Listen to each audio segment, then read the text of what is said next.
अपन मम्मी होती तलपक के उठावती। अपन मम्मी होती तलपक के उठावती। सजना के मम्मी कठोर हो, लाल गिरी गईल भुइया। सजना के मम्मी कठोर हो, लाल गिरी गईल भुइया।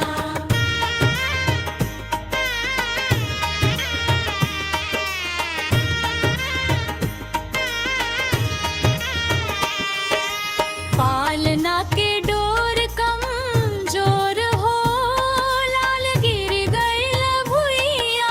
पालना के डोर कमजोर हो, लाल गिरी गईल भुइया। गिर गईल भुइया हो, गिर गईल भुइया।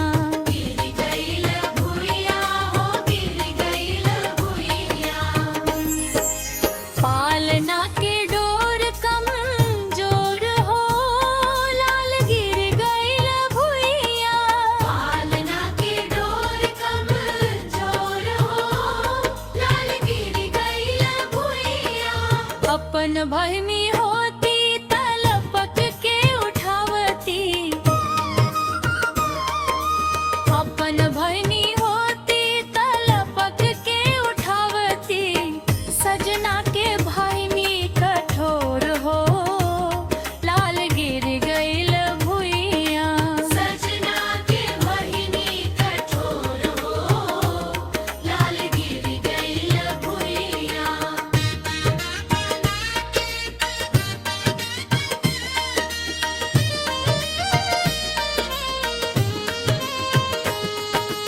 पालना के डोर कमजोर हो, लाल गिर गईल भुइया।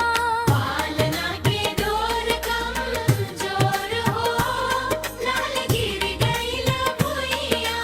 गिर गईल भुइया हो, गिर गईल भुइया। गिर गईल भुइया हो, गिर गईल भुइया। पालना के डोर कमजोर हो, लाल गिर गईल भुइया। पालना के डोर कमजोर हो, लाल गिरी गईल भुइया। अपन भाभी